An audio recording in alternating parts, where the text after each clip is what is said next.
Good evening to you. Good evening to you. You. Good evening. Won't you share with a friend or two? Good evening to you. You. Good evening to you. You. Good evening to you. Good evening, and welcome. This is Daring Dialogues, and I am your host tonight, Shantae Charles. I hope that you've been having a great and wonderful day. Tonight, we have a special guest that is going to be joining us in just a moment. And I'm excited about this particular guest because she is a phenomenal person. And at the second part of our program, we are going to be looking at the book She Raised Her Voice, 50 Black Women Who Sang Their Way into Music. We have some more Black female icons that we're going to be talking about on tonight. But first, let me start out with an introduction of our author for tonight, Dr. Arttina Ngoma. A little bit about her. She has 14 sisters and 10 brothers. Dr. Arttina went through the foster care system. She had some experiences that I hope that she will share tonight in terms of her family, some tragic things that have happened. But the most important thing that I think in terms of reading her bio and reading about her life is the fact that she has not allowed any of the things that have happened in her life to stop her from moving forward. She is a mother, she is a doctor, she is an author, she is a businesswoman. She has a small business by the name of Malawi Head Wraps, and she is a first generation psychologist, and she is currently ranked number 2 out of 25 where she is currently serving. So without further ado, I do want to bring you on, Lady Arttina. If you would click the camera there as we get started tonight. This is Daring Dialogues, and I'm your host tonight, Shantae Charles. And again, we have a guest author with us, and we're going to be reading a little bit from her upcoming work. And hopefully she will be able to click on the camera and then we can bring her in. So let's see.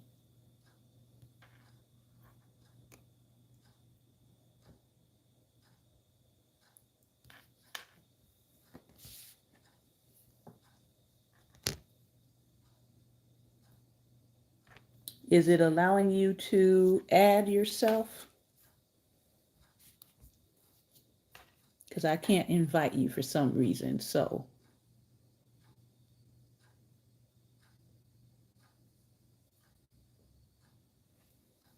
You can let me know down in the comment section.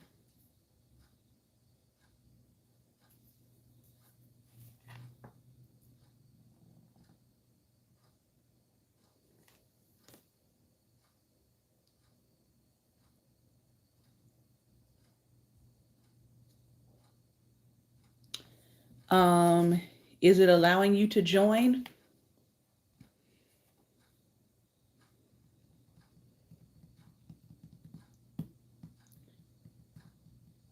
You might have to go, okay. You might have to go out. Yeah, on her screen, it may read request to join. You might have to go out and follow the page. I don't know if that might be what's stopping you from being able to join.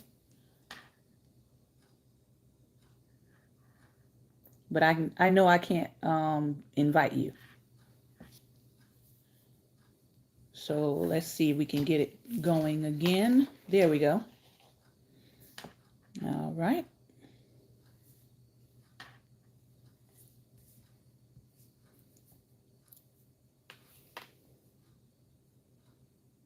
And we are on. Hey, Hello, can you hello, see me? hello. I can.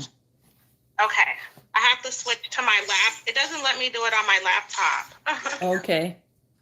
So I'll do it from my phone. Let me pull my email up. All right. It is good to have you tonight. Thank you for taking the time to come and share. Thank you. I appreciate it. Thank you for inviting me out. It means a lot. I'm going to pull my email up because I was going to read from my phone. Okay.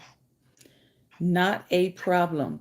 As we're getting ready, we are also broadcasting via podcast. So we are on anchor.fm. You will be able to click on this and share the podcast via Twitter, is where I usually share. And also, we are holding this conversation through YouTube live simultaneously. So, unfortunately, YouTube, you won't be able to see the lovely Arttina. You'll have to come to my IG to see her in person.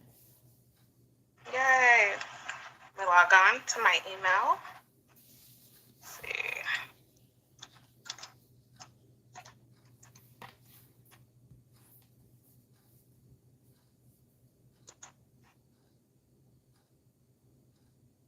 Yay, we're on. All Okay. right. Well, tell us a little bit about your writing process and how you came to this particular work.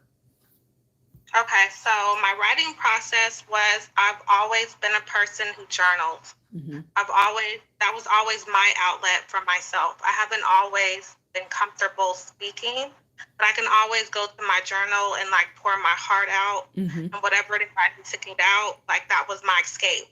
And so I've literally turned like my journal entries over the years that I've written that people think are current. Mm-hmm. I've written years ago, just different experiences, different things that I've learned from different people, things that I might not have liked about myself, or if I see a pattern when I go back, I'd write about it. And Mm-hmm. so my process has probably been a little bit easier than most people because it's something that I use for therapy.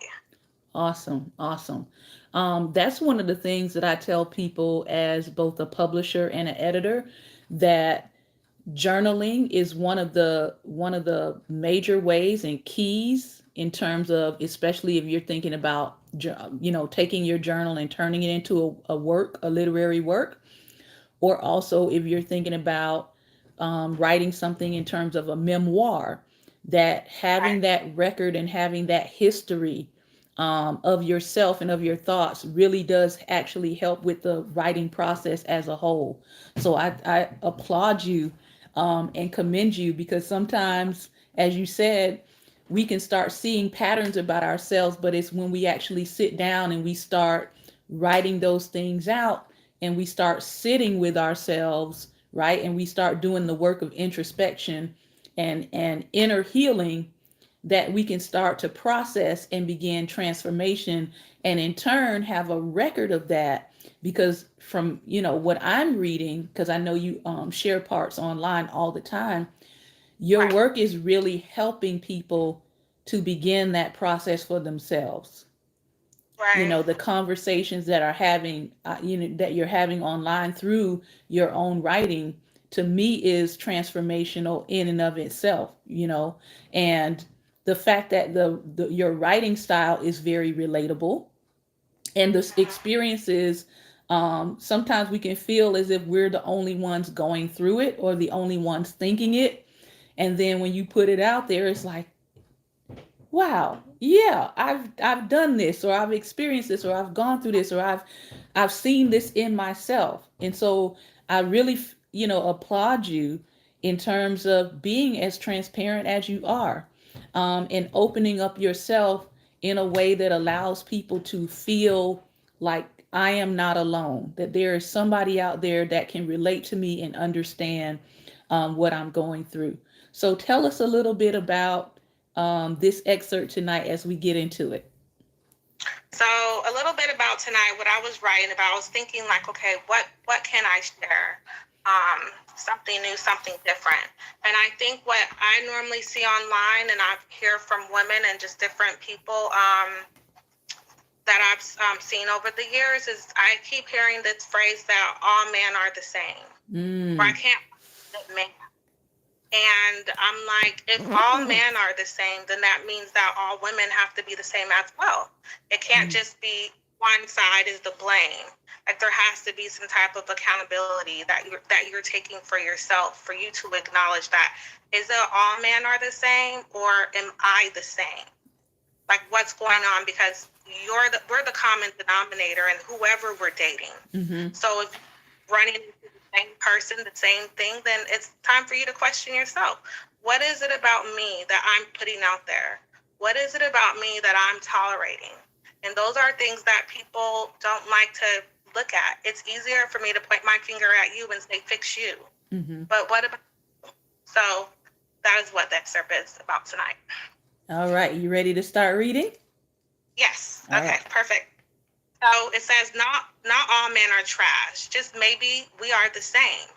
I said so many women think and believe that the lessons men leave behind after they're gone are about those men. Plot twist, they're not. Those lessons that men leave behind are about us. Every man that comes into our life does go to show you something about you. Of course, they don't know that they're doing it. It's up to you to realize it for yourself. But these lessons and opportunities for you to learn more about yourself. For example, okay, this relationship taught me that I need to open up my throat chakra and assert my wants and my needs. Okay, this relationship confirmed that I love romance and physical affection, and he definitely delivered, but he wasn't able to verbally be affectionate, which is really important to me. I also learned that I need a man who's more on my level intellectually, otherwise, I'll be the one carrying every single conversation, and that's soul sapping for me. Okay, this relationship taught me that I need to step my self love game up. Like, what the hell is going on? Okay, this relationship taught me that I need to slow down while I'm dating someone. Make it past the honeymoon stage into a couple of real life challenges to see how we work together, how we solve problems together. I definitely jumped in head first after a month. And I can see now that it was way too fast for me. Okay, this dating experience taught me that I need some therapy. Like, whoa, I think we've all been there before. Mm-hmm. Okay, this dating experience taught me that I really need to check my attitude because it's not the first time that a man has told me I'm controlling, I'm hella stubborn, I'm possessive. Okay. This dating experience taught me that I need to unpack, go through traumas, and begin my healing for real, for real. Because it's not the first time that a man that I've been with has told me that my insecurities run deep to the point where I need to know what he's doing, where he's at, and who he's with every single moment of the day. I can now see how incredibly suffocating this can be. Okay, this dating experience taught me that just because something great between two people comes to an end doesn't mean that the guy is a piece of you know what or that something's wrong with me. It can just mean that we're not compatible, and that's okay. It says, do you see what I'm saying? This narrative, this sentence, all men are the same, needs to be wiped out of our brains. Seriously. Clear cookies.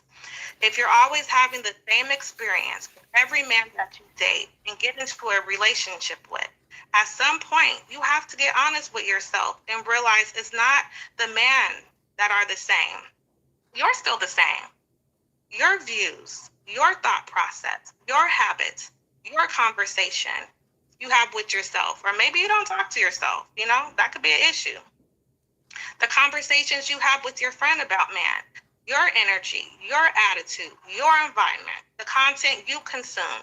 You're the same woman you've always been, behaving the same way you always have, therefore choosing the same type of man you always have. It's a hard pill to swallow, I know. It wasn't that many years that I swallowed the same exact pill, which is why I can tell you with all my being, it's worth it. The reality is not your reality or the reality of all your friends who repeat all men are the same, but the reality is that all men are in fact not the same. But you have to start positioning yourself in different territories, environments, stepping into upgraded versions of yourself if you want to experience different types of man. And only way to do that is to pick up and learn all the lessons that are about you. So, Woo, child. I know it wasn't a poetry moment, but this was some poetry for me as I went through it. And there are so many lessons. This is why I'm encouraging people to get your book.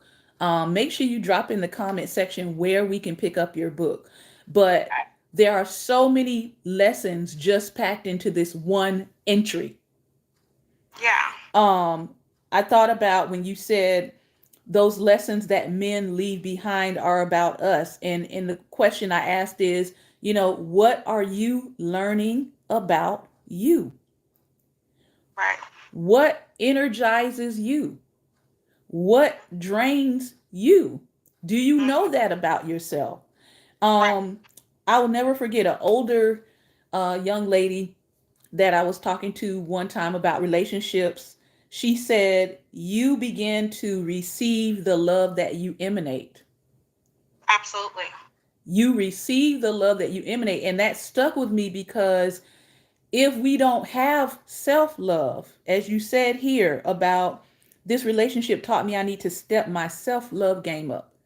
If your own vessel for your affection for yourself is empty, that's what you're emanating to other people. And sometimes we Absolutely. can't see it, but that's what's happening.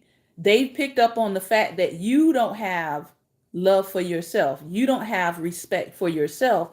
And so that's what you're putting out, is the fact that Right. you're empty in that area. And that's what they're giving you back, is emptiness. um Right. I thought it was very powerful when you said, I need to make it past the honeymoon stage to a Mm-hmm, couple of real life challenges to see how we work together. right. Absolutely. And one of the things I talk about a lot when I do speak on relationships is I talk about seeing a relationship in all of its seasons. Um, yes, you're great during the summer of our relationship. Right. Love it. Everything is good, it's on, it's popping, you're happy, but you got to get through those other seasons, Right. spring and fall when you lose things, winter when things seem cold and unresponsive and dead. How does that Right. person respond to those different scenarios happening? And like you said, sometimes when we jump too fast into a relationship and we go full throttle in summer, and then when those other seasons of life hit, we're like, whoa, this is a whole other person. Right. This person Right. does not respond well to pressure. This person does not respond well to being told no, or Right. they don't respond well when you push back on your boundaries, right? And Absolutely. so I think that's really important that people take away, hopefully, from this conversation tonight. Talk to me a little bit about your statement where you said this dating experience taught me that I really need to check my attitude, because it's not the first time someone has told me I'm controlling or stubborn or possessive. What do you say to the person that might keep hearing these reoccurring messages, but they're all coming from different people? What would you tell that woman tonight? You know what, I've been that woman, Mm-hmm. my insecurities, my self-love low. I'm looking outside of myself to fill that void. And what I tell people, what I encourage is, it's not the season to date. Mm-hmm. You're not ready. Because what it is that you're asking somebody or you're requiring of somebody, you don't believe it. Mm-hmm. And so it doesn't matter whatever it is that they tell you. It doesn't even matter if you're sitting right next to them. You get what I'm saying? Mm-hmm. Nobody wants to micromanage until you can deal with your issues of why you are that way. And whatever it is that you're asking somebody that you can reciprocate it to, then you need to be alone. Because if not, you're going to keep what? Opening yourself up to these seasons where it's summertime, you fall in head first, right? Mm-hmm. And then when it's wintertime, what do you have to fall back on? I'll give an example. Something that happened. A lot of people say that they love people. It's Mm-hmm. easy for me to profess that I love somebody. And I tell people all the time that love looks like something for me, right? Mm-hmm. To me, it does. It's more than a profession of faith. It's Yeah. more than just doing. And so a while ago when I was interning, there was a lady. She was dating someone. You know, they lived 2 hours away. They both said, I love you. You know what I mean? She would go visit him, but she never went to his house. He Yeah. never gave up his address. So how is it that it's okay for you to go visit somebody, Mm-hmm. stay in a hotel, open up yourself, right? Not only spiritually, Mm-hmm. physically, sexually, and this person can't even tell you where they reside at. Yeah. See, your body will respond to that because it feels good. It likes it. But Mm-hmm. if you're in tune with yourself, your Mm-hmm. mind will try to fill in the blank. So you love, but what is this? Mm-hmm. So what is it that you love about them? Do you love the way that they make you feel? Because love would instantly, if you love me, I want to know you, Right. right? I'm going to open my world up to you. The things that I love, I want to introduce you. And if I can't even know where you live at, then what are we doing here? Yeah. Yeah. So I See. ask people now, what are we doing? Like, and I think it only doesn't apply to relationships Mm-hmm. as with like opposite sex, but this also applies to friendships as well. The Yes. same lesson applies when you find yourself falling out with people all the time. Oh my. I mean, you're the common denominator in it. You Yeah. know what I mean? So what is it that you're doing? You know, is it your speech? Is it your conversations? Are you gossiping? You get what Mm-hmm. I'm saying? What Yeah. is it? So I think a lot of time people need to look within and not look without for somebody to feel, but what is it about me that I Mm-hmm. need to work on? Am I too chatty? Do I need to be quiet? Mm-hmm. You know, a lot of people, they don't like that. Yeah. You have to take some accountability. You are absolutely right. And this is why she is Dr. Artina. and and she deserves the big bucks. That's what I have to say about that. Artina, I thank you for your time tonight. Please let us know. Tell us where we can get your work. I'm also going to drop it into the comment section as well. So my book is on Malawi Head Wraps. So it's just like the country, MalawiHeadWraps.com. Mm-hmm. As soon as you go to the website, it's the first book right there. The first picture, From Cocoons Come Butterflies. That's the book. Awesome. Well, I hope that you all will support her. I certainly am going to be getting several copies because I'm going to have two for me, one that I write in and one that I put on my shelf. And then I'm getting some other copies for some friends of mine who have been reading your posts. And I think that this is a powerful work, and I think that it can open up the conversation, like you said. And even I want to say, Michael said, I'm starting with the man in the mirror. Right, absolutely. Just start with the person in the mirror. And this is something that I honestly believe as a principle. I call it doing the soul work, because if you're not working on your soul, it's going to be hard to deal with other people and their soul issues, what they have going on, when you have not addressed what's going on inside of you. So I thank you again for taking the time to share with us from your writing. And I encourage you all to go and support this work, MalawiHeadWraps.com. Yes. Thank you so much for being on. Thank you. I Take care. appreciate it. Take care. You too. Oh, one last thing. Oh, I'm sorry.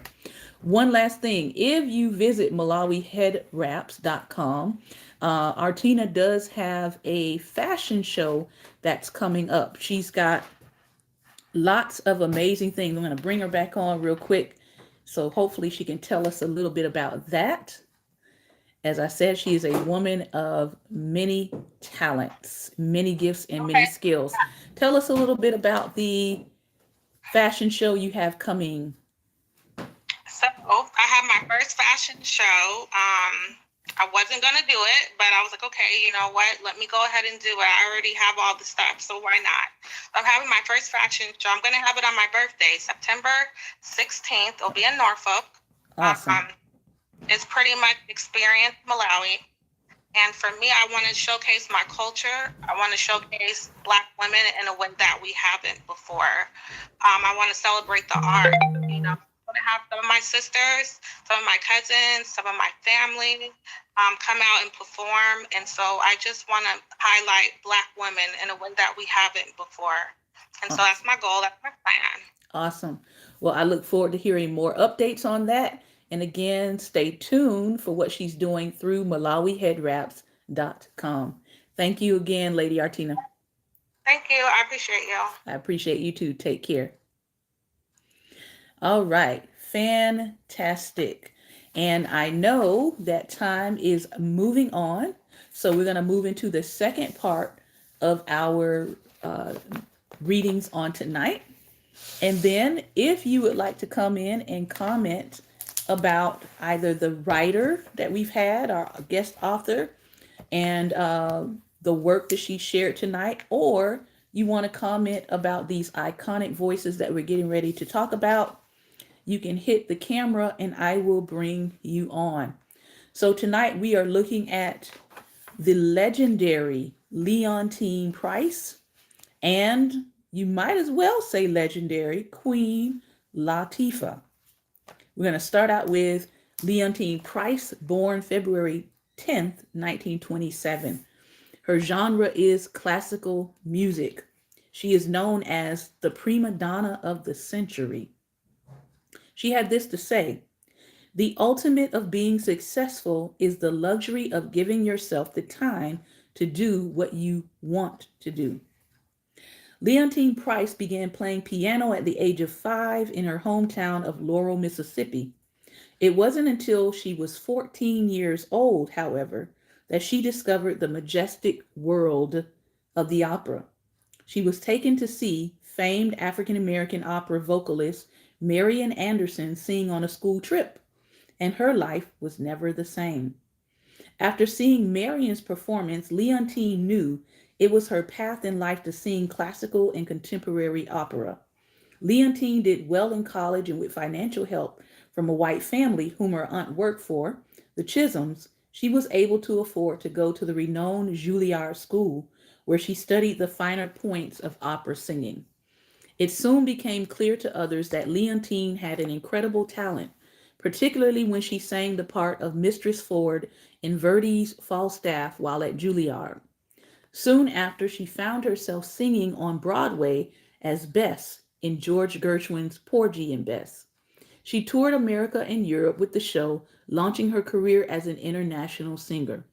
Leontyne continued to reach large audiences, becoming the first Black person to sing a lead role on TV on NBC's Opera Theater. She sang in Puccini's Tosca as Pamina in The Magic Flute in 1956, and she also sang Antonio Ghisalonzi in Giuseppe Verdi's opera Ada for the first time at the May Festival in Ann Arbor, Michigan in 1957. Her role in Ada is Leontyne's best known. Leontyne was regarded as a very successful Black woman in the mostly white world of opera. This doesn't mean she didn't experience troubles from the racism of segregation and the boycotting of her performances while she toured the American South. But she had an outlet in traveling the globe, sharing her voice with her fans in Europe, Australia, and India. Leontyne's greatest accomplishment came when she was asked to perform the leading role in American composer Samuel Barber's new opera, Antony and Cleopatra, which was written for the 1966 grand opening of the Metropolitan Opera House at Lincoln Center in New York City. Barber wrote the part of Cleopatra just for her stunning voice. She went on to continue performing in operas until the mid 1980s. In 1997, Leontyne wrote a children's book called Ada, and in 2001, at 74 years old, she sang a concert to mourn the loss of the victims of the September 11th attacks. Her 40-plus year career was grounded in her earthly presence, strong work ethic, and in never doubting that her place in the opera world was truly needed and wonderfully profound. Her talent was undeniable and broke ground for Black women in opera and classical music. And I love this illustration of Leontyne Price. And last but not least tonight, Queen Latifah, hip hop and jazz genres. She is known as the hip hop queen of queens, born March 18th, 1970. She said, "Every woman is a queen, and we all have different things to offer." Queen Latifah is an influential Black woman who has many talents. She is best known for being a female rapper who was a role model for Black girls who wanted to be seen as individuals and recognized for their intelligence. Born Dana Owens, the young girl knew by age 8 that she was meant to have a name that represented who she was inside. Dana searched through a book of Arabic names and landed on Latifah, which means very kind. Years later, her chosen name would go down in history, highlighting her hard work as a rapper, a singer, and actress who gave women a voice in hip hop culture. In 1988, Queen Latifah became a beatboxer for a group called Ladies Fresh in New York City, and she recorded her first song, Princess of the Posse, to highlight her rap skills. People connected with her early music, and in 1989, Queen Latifah signed a record deal and released her first album, All Hail the Queen. From that album came the song Ladies First, which featured another woman rapper, Money Love. The song celebrated the history and power of Black women and became a hit. Queen Latifah had strength and confidence as a rapper and challenged people to do the right thing when faced with struggle and pain. Her 1993 album, Black Rain, offered the rap world a message that Black women deserve respect, speaking directly to men who called women names, physically hurt them, or treated them as if they were not equals. She released a song called Just Another Day that featured her silky singing voice. Queen Latifah loved singing and surprised her fans with the release of a jazz album called the Dana Owens Album in 2004. Queen Latifah is multi talented, self aware, and she balanced an acting career alongside her musical projects. She has given homage to Black women in music who came before her by playing Bessie Smith in the film Bessie and Hattie McDaniel in the TV miniseries Hollywood. She is well known for her starring role in the TV show Living Single, and in 2007 she released the album Traveling Light. With all her awards, successful albums, films, and TV shows, Queen Latifah finds a way to raise the voice and presence of Black women. She is humble and full of deep understanding of the importance of her portrayals of strong Black women to making the world a better place for future generations of Black girls. Her life shows that it's okay to be tough and kind at the same time. And this is their rendering of Queen Latifah. All right. Well, that concludes my reading for tonight. Again, if you'd like to come in and share and give your thoughts and your insights tonight, this is the second half and it is time to dialogue. So if you want to do that, you can feel free to hit the camera and I will bring you in.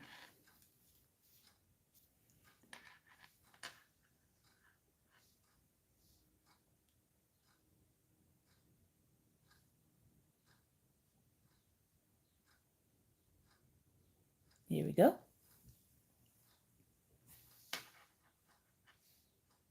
Good evening. Good evening.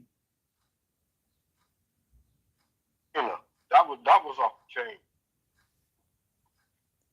Her reading, that was Yes. because a lot of stuff that she was speaking on, I actually spoke to my daughters concerning those things.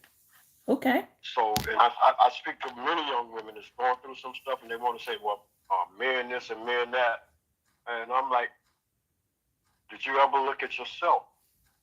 What is it that you're doing?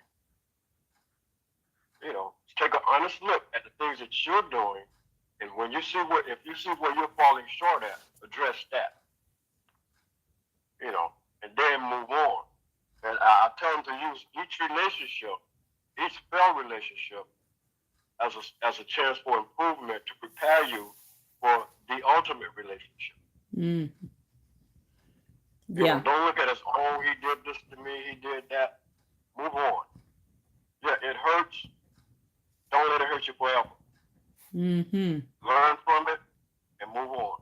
So I got to get a few of those books myself. Yeah. Yeah. I'm definitely putting it in my budget for a few. This Yeah. her writing, as I said, if you follow her on, she's here on IG. I encourage you to follow her here. She's also on Facebook under her name, Arttina Ngoma, Ngoma, Arttina, first name. But the writings are, to me, very profound, because it's really, her writing really does deal with human experience.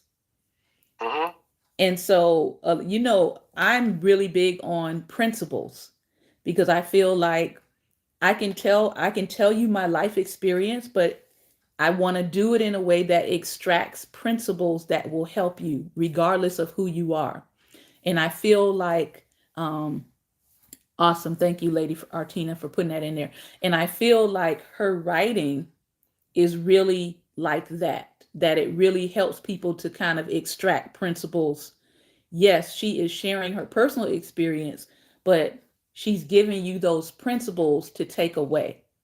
And so I'm always learning something anytime she writes. And so I am a Mm-hmm. huge fan of her writing. So I'm looking forward to getting my copies and reading through. And like she said, doing the introspection.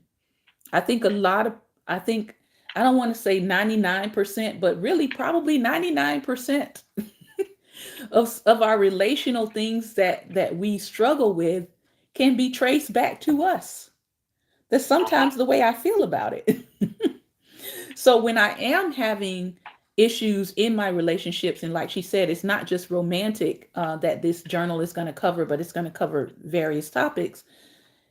Whatever relationship it is, I'm always trying to start with me first. What is it that I am doing? What is it that I am saying? Um, what behaviors am I repeating?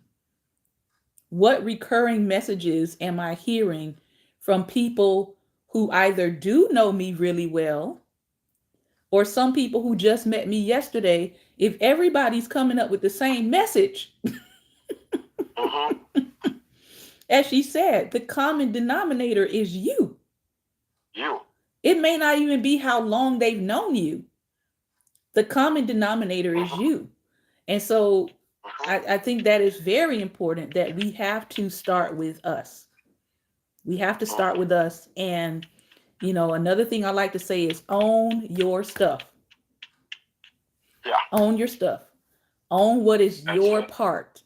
Even when I went through some experiences where I felt like I was treated unfairly, or I felt like that person disrespected me, right? I had to own my part and say, what did I allow that Mm-hmm. fostered the energy and environment for this disrespect? Mm-hmm. Why did they feel comfortable disrespecting me? Exactly. Why did they feel comfortable treating me like I was the stuff underneath their shoe? Mm-hmm. There was something that I was giving off as a signal that that was okay. And I think Mm-hmm. sometimes that kind of introspection feels very painful, but it's necessary. It's Now, necessary. now, even though it shouldn't have led to that, that's something that you had to address. it shouldn't have Yes. led to them walking over you, because that's what, when she was reading, I was thinking about that. Sometimes people just take your kindness Mm-hmm. and your friendliness as a weakness, and then they test the boundaries. And if you don't shut it down right then, it's over. I can just do this and do that. See, so like I said, it should never come to that. Mm-hmm. See, you should accept a person's kindness as their kindness, and you should be willing to reciprocate. But we got too many people that just want to take what they can get and then throw you out with the trash. Yeah, I forget what it was here. Um oh, when we read tonight where she said this dating experience taught me that I need some therapy. Here's a scenario that I just thought about. I thought about the fact that a lot of times in relationships, people are trying to work out their traumas on you. Mm-hmm. And usually in those scenarios, you get the abuse of them because they spent all the time in relationship with you working out their traumas. And then when you see them with someone else, they're fantastic, they're doing well. It's like, why couldn't you give me that version of yourself? Why did I have to get the traumatized you? And again, it goes back to, what am I allowing? Mm-hmm. Am I allowing myself to be the vessel whereby they exercise their traumatic experiences through?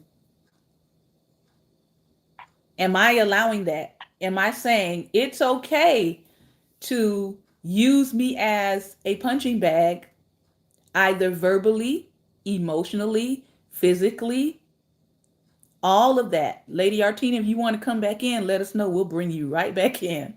Um, and so you find in relationships, and I hear this in counseling, it's like, why couldn't he be that person, or why couldn't she be that person with me? When I was with them, they were going through all of this stuff, and now that they're with somebody else, they seem like a whole other person. I'm a little hot about that. Because I feel like I gave you the best of me and you gave me the worst of you, and now we're not Mm-hmm. together, and now she or he is getting the person that I wanted, but I never Mm-hmm. saw that person. I'm going to bring Lady Artina in with us. Okay. Yeah. We need the doctor to come help us on this. Right. Good evening, doctor. No, I feel like, you know what, personal experience, real true life, and this is something that I had to learn, is that people will treat you how you treat yourself. Mm-hmm. So Mm-hmm.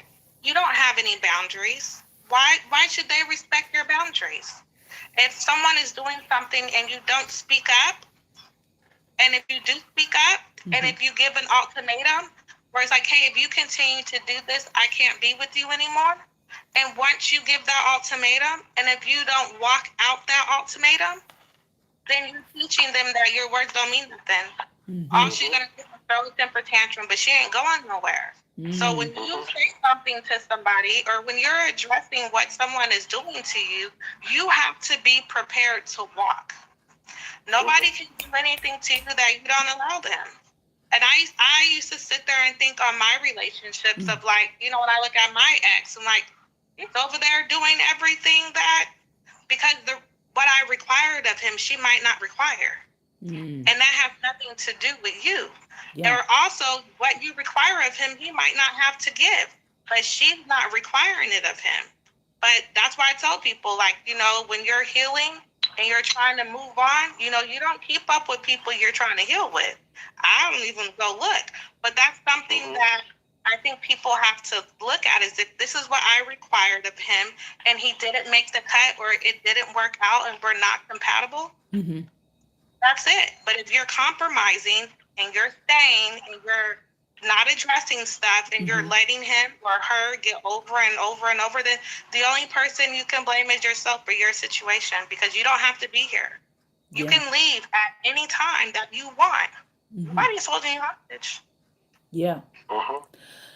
Yeah, I've heard it said this way: whatever you say, like if you say it, whatever ultimatum you give, you better be prepared to follow through on whatever ultimatum it is, or don't give it at all.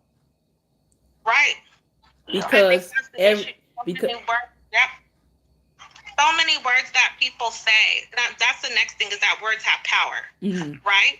And yes. so you're saying things to this person where, I don't like this, and if you don't do this, I'm going to leave. But then you don't leave. But then that person is showing you right there that they don't respect you, that they don't value you. So if you don't value yourself, why should I? If you don't care about yourself, why should I? And so I see it all the time when I look at relationships, when I look at people, like, I don't understand why he's doing that. No, I don't understand why you're allowing it. It's not about them, but what is it about you that says that this is okay? Yeah. And a lot of people don't want to go that, like, because that's not the first person that's done it. They're reinforcing that wound that somebody else already inflicted. Wow. Yeah. So what's the issue? What's the real issue of why we're here? And nobody wants to address that, why we're here, because nobody wants to be alone. Nobody wants to sit and be uncomfortable and let their thoughts play out. Because your thoughts will tell you when you're alone, that's why they want to be with somebody. Yeah, that's powerful. I've had situations where and the second time I would, but I may not have given them an ultimatum later.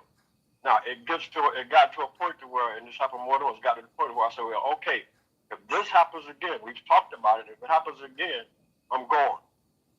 See, and most people know me as a person of my word. See, it happened again, bye-bye, I'm gone. See, I had one relationship where she was listening to other people. She kept going in and out, back, leaving and coming back. And I told her, I said, well, listen, when I decide that I'm done with the back and forth, I'm done. She left one time too many. I was done, and I moved on. So, and then later, a few years later, I met somebody else maybe a year later. Then a few years later, when she found out that we were getting married, she fell apart. You knew what you had, but yet you wanted to play the game. See, and I'm like, listen, I'll give you two or three chances. But when I say I'm done, and you have no control over that at that point. Yeah. So when I decide to walk, I'm not looking back. I think that's an important point, Arttina, that you brought up, is closing the door so that you're not steadily looking back and trying to compare and keep tabs on that person. I think that's an important thing. Also, when you talked earlier in the writing about that insecurities running deep, and what I'm finding out, is it's not just even trust issues. Sometimes it's abandonment issues. Absolutely. I'm seeing so many people they're really struggling with trust because they're actually struggling with abandonment. Right. I think the other day I wrote on Facebook, and I was talking about mommy issues and about sometimes how we're uncomfortable. Or sometimes, I'll give an example. Like, growing up for us, like, we weren't allowed to just sit here and cry. Like, you gotta go cry in your room. You know what I mean? Or go cry somewhere else. And so in that moment, nobody asked me, was I okay? Or what is it that I'm crying about? But I was alone to deal with my own emotions. And so when I got older and stuff would happen, that's what I was taught, to go deal with my emotions in public, in private, right? By myself, right? I didn't trust anybody to come alongside of me and sit there. I never had that model for me. So that is one way that even still now that I self-service, give me a moment, right? Because I might have the words, but I don't know if I will feel how I'm feeling if you give me a moment to get with myself and think about it, right? And sometimes people in that moment, they want an answer right then and there. And I don't have it. But if you push me, I'll probably say something that I can't get back, that we probably won't be able to come back from. And so when you look at that in the confines of a relationship and being intimate and being vulnerable, it's so easy to get up and to leave and to be dismissive because that is what you were taught. Wow. And so a lot of issues that we have when we think that people are playing games with us, no, it's just trauma that's been passed down. And even when I look at it concerning my kids, when they cry, I sometimes like, okay, go to the room and cry, because I don't like what comes up with myself with their crying. And that's sometimes the issue, is that people don't know how to sit with their own emotions independently of somebody else. And so I have to break that cycle, because I know how I felt when I was alone. So I'll be like, hey, what's all this emotion? Because I don't understand. And sometimes they don't understand. Sometimes they're just frustrated. Sometimes they don't know. You know, they don't have the word. Sometimes it is something. But I still want them to know that you can come to me. And so it's really changing that narrative, that although I had to sit here, I don't want my kids to sit there and their emotions. And that's how you break the cycle. And you can apologize. I know that growing up, nobody apologized. Apologize was implied. Like, child, are you hungry? That's not an apology.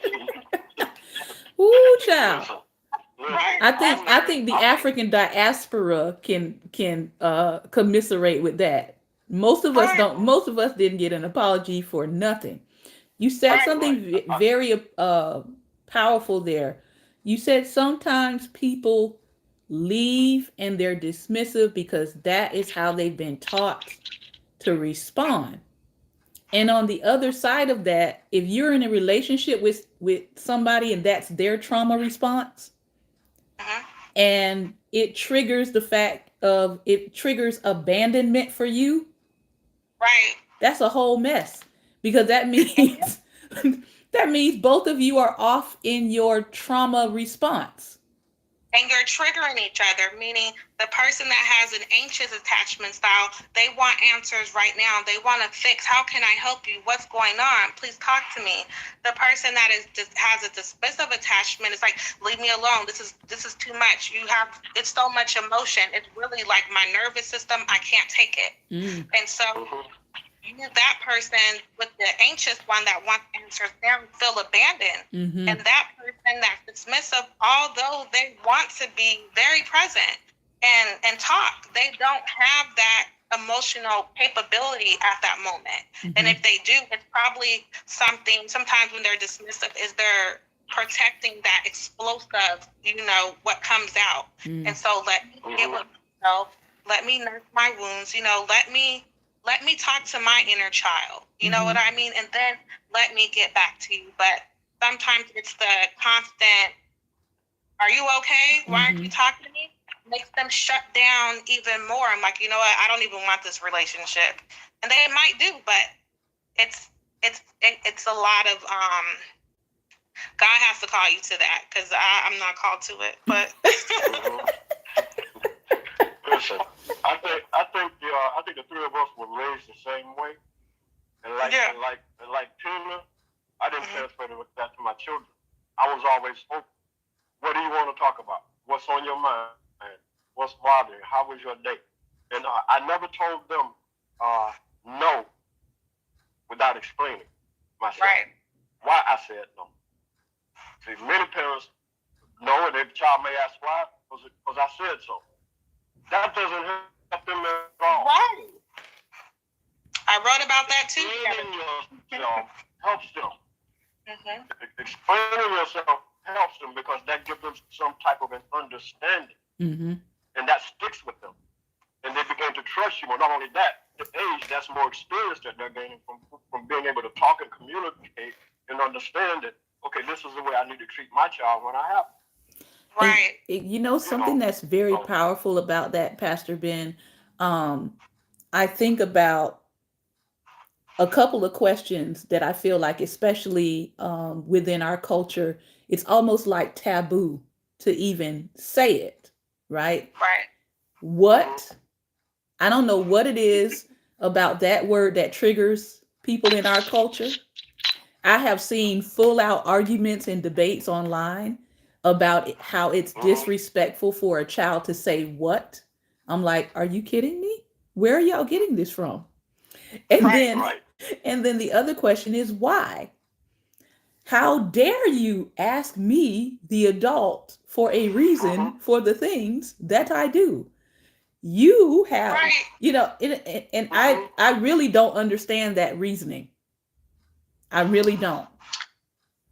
I think for me, one thing that I'm learning, because I am unpacking that, because my son is what, 16, about to be 16. And so me, I'm very open. We'll talk. I don't treat my kids like they're kids. Like, Mm-hmm. I feel like Right. a lot of things. Yeah, a lot of things were hidden, and I didn't know how to deal with them. It was like one day I'm 17 and I'm a child, and then the next day I'm 18 and I'm expected to pay bills and contribute to society, but I ain't never had a job. So Wow. what Yeah. are you talking about? And so there's times where I'm talking to him, and he's just asking a question. But Mm-hmm. to me, how I was raised is that there's just obedience, and you shut up. You do what I say, be quiet, you do it. And then they always say, after you do it, if you want to talk about it, come talk to me. By then, you already mad. I don't even care what you're about to talk about. You know what I mean? I'm going to Mm-hmm. do this, and I'm going to leave you alone. And so I'm conscious of how I might be emasculating him. You know what I mean? Or Mm-hmm. how I'm talking down at him. And if another woman was to talk to my son like that, we would have a problem. So Mm. why am I doing that? You know what I mean? So I'm trying to extend him the same courtesies that I want to be treated. You know, regardless of him being my son. He's my son, but he's not, we're not codependent on each other. He's allowed to have his opinions respectfully, independent of me. That doesn't make him rude, respectful, or anything.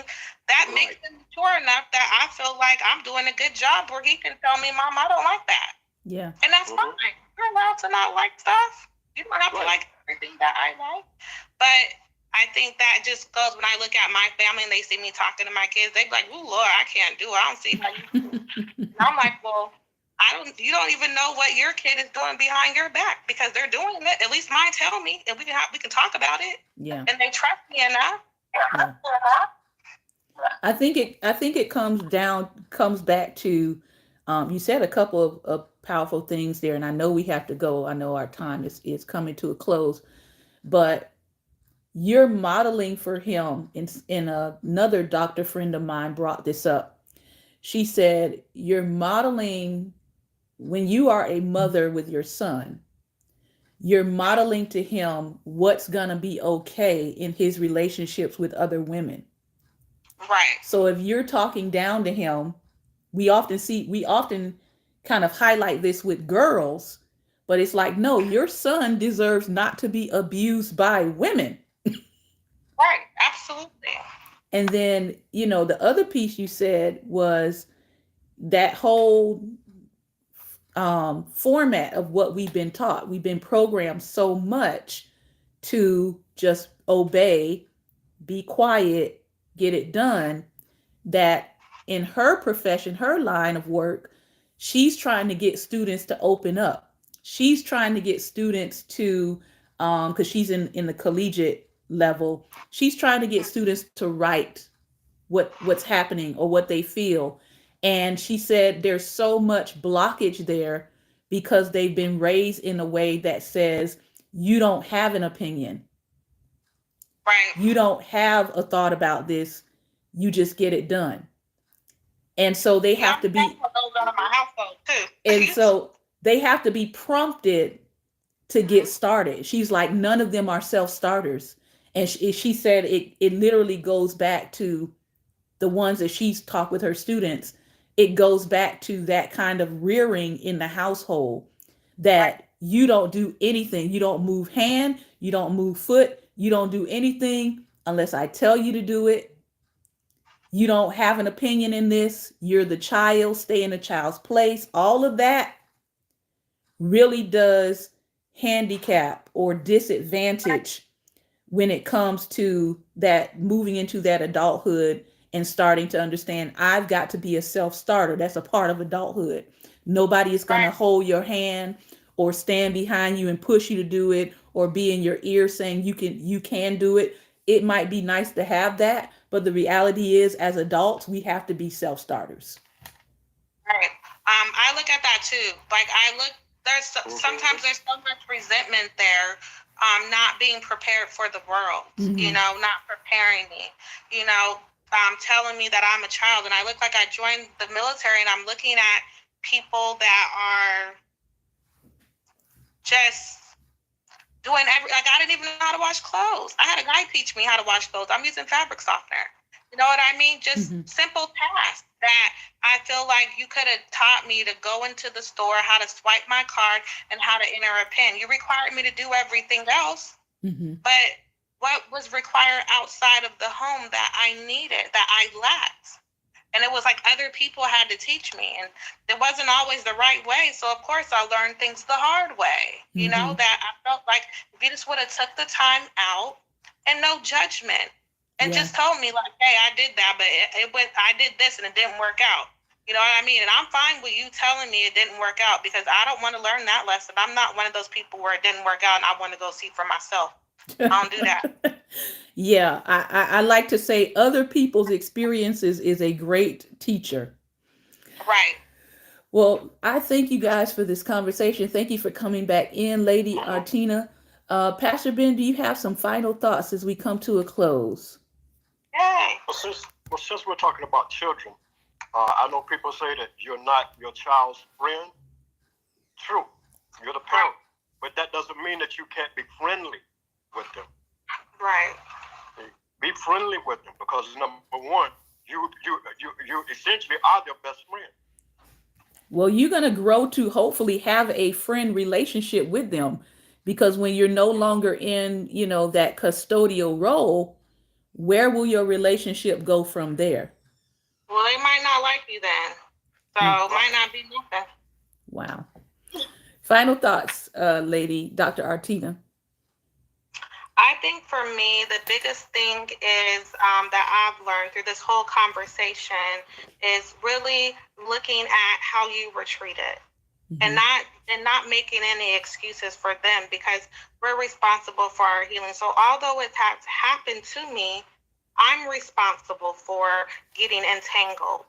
And so Mm-hmm. I encourage people all the time is when you have time, do some self-reflection. Whatever comes up, write it down and think about it. Like, am I really this way? If Mm-hmm. everybody is saying this about me, is there some truth to it? And if you like it about yourself, then just say that I like it and I don't want to change it, and that's fine. But if you're bothered by it, why are you dismissive about it? It might be their tone that you don't like, but it doesn't mean that it's not the truth. Mm, that's good. Well, we're going to end on that note. I want to thank you all for your time and attention. This has been another episode of Daring Dialogues, and I've been your host tonight, Shantae Charles. Remember, light is the most daring opposition to darkness. So continue to go out and be what, Pastor Ben? Light. Be light. Take care, everybody. Thank you so All much, right. Lady Dr. Artina. I really Bye. appreciate you being on with us tonight. All right. Talk to you soon, like always. Yes. Take care. All right. Bye. Bye bye.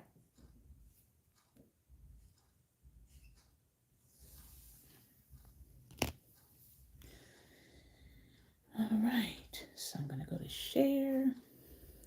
I'm going to go to cover.